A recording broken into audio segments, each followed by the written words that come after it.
Hash, asterisk, asterisk, the millionaire who walked away from everything, asterisk, asterisk, Elias Rowan, had always been known as the man who won at everything.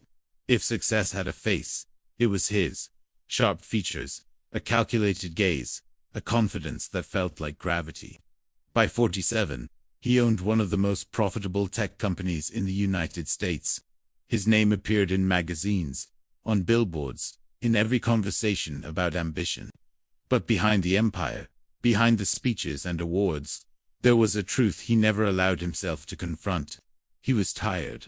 Not the kind of tired cured by sleep or a vacation, you know. Elias carried the weight of a life built without pause, without reflection, without softness. A life built so fast he never noticed what he had sacrificed along the way. His employees admired him. His competitors envied him. But the man himself felt hollow. His wealth was immeasurable, but his peace was non-existent. And the event that changed everything happened on an ordinary Tuesday morning, one that began like all the others. Elias sat at the head of a long glass table during a quarterly meeting, a room filled with executives who waited for his approval, like disciples. Charts, numbers, forecasts, all designed to make him feel accomplished. But as they spoke, something shifted. It wasn't dramatic. It wasn't loud.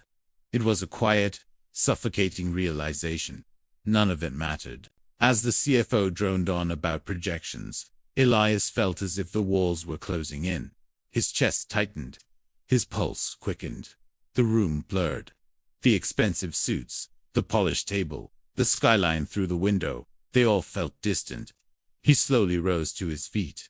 Everyone stopped talking. "Excuse me," Elias said, his voice unsteady but controlled.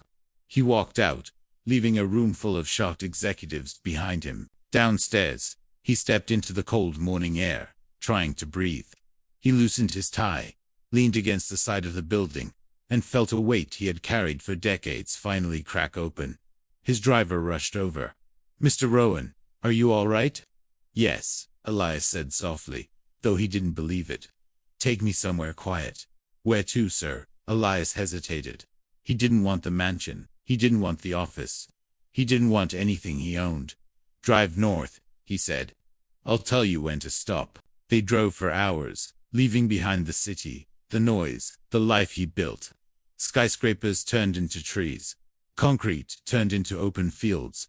And for the first time in years, his mind felt still. Eventually, they reached a small lakeside town he had never visited. Out of instinct, Elias stepped out and dismissed the driver for the day. He walked aimlessly through the streets until he reached a narrow wooden bridge overlooking a frozen lake. Snowflakes drifted through the air, quiet and delicate. An old man stood at the center of the bridge, feeding ducks that braved the cold water. Elias watched him for a moment. Something about the man felt comforting, grounded everything Elias wasn't. "You're far from where you belong," the old man said without turning, as if he had sensed him. Elias blinked. "How do you know that?" "Because people who belong somewhere never look as lost as you do." The old man finally looked at him. His eyes were warm, calm, weathered by years of living rather than surviving. "I'm Walter," he said. "Elias." Walter pointed to the lake.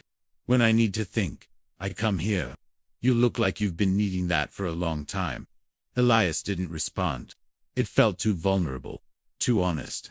Still, he remained. For the next few minutes, they stood in silence, watching the water ripple beneath falling snow. It was the most peaceful moment Elias had experienced in years. Finally, Walter spoke again. "What brought you here?" Elias inhaled deeply. "I walked out on everything." "Everything?" Walter raised an eyebrow. "Or just the noise?" Elias considered that. "Maybe both." Walter nodded knowingly. When a man builds a life too fast, he forgets to ask himself if he ever wanted it. Elias felt the words hit him like a truth he had been avoiding. "What if it's too late to change anything?" he asked quietly. Walter chuckled. "I was 62 when I learned I'd wasted my life chasing other people's expectations. But it wasn't too late for me. It's not too late for you, either." "What did you do?" Elias asked. "I walked away," Walter answered simply. "From a job that drained me, from a life that felt borrowed. I sold what I didn't need, kept what mattered, and started living instead of performing. Elias stared at him. You make it sound easy. Oh, it wasn't, Walter said.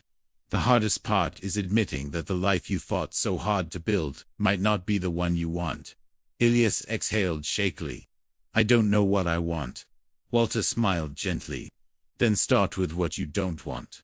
The simplicity of the advice struck something deep within Elias. For years he had been moving forward without ever stopping to question the direction. He didn't know what peace was supposed to feel like, but he knew what emptiness felt like. And he knew he couldn't live like that anymore. Walter motioned for him to follow. Come on, let's get you something warm to drink. They walked to a small cafe near the lake, the kind of place untouched by modern chaos. The interior smelled of cinnamon and old wood. A fireplace crackled softly. It felt like a world Elias didn't know existed anymore. Walter ordered 2 cups of hot chocolate. As they sat, the old man studied him.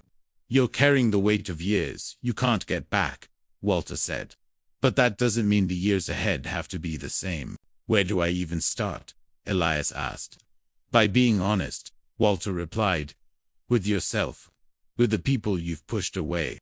With the life you've been running from. Elias leaned back, staring into the fire. Walter's words stirred memories he had buried. The friendships he neglected. The family he drifted from. The dreams he abandoned for the sake of ambition. He took a slow breath. I think I want to fix things, he said. Good, Walter smiled. Then start small. 1 step, 1 call, 1 apology. That's how change begins. Elias felt something shift inside him, an unfamiliar spark of hope. They spoke for hours, about life, regret, forgiveness. Walter listened more than he spoke. Elias revealed more than he expected. For the first time, he felt seen without the armor of wealth or achievement. When evening fell, Elias stood outside the cafe, watching snow accumulate around his feet. Walter, he said, thank you. Walter nodded. You'll be all right, son. Just remember, money builds walls, but humility opens doors. Elias didn't return to his office. Instead, he drove somewhere else, his sister's home, whom he hadn't spoken to in 6 years, after a pointless argument. He stood at her door, heart pounding. When she opened it, her shock was immediate. Elias. He swallowed. I'm sorry, he said simply. The words were small, but they carried the weight of years. She stepped aside and hugged him. It felt like returning to a place he didn't realize he had missed. That night marked the beginning of Elias's transformation. He reconnected with old friends, made amends with broken relationships, and slowly rebuilt a life he recognized as his own, not the one the world expected. Months later, he returned to the lakeside town, hoping to see Walter. But when he asked the cafe owner about him, she smiled sadly. Walter passed away last year, she said. But he used to say that helping someone find their way, that was the best legacy he could leave. Elias felt emotion rise in his chest, not from sorrow, but gratitude. Walter had changed his life in a single day, and Elias knew what he had to do.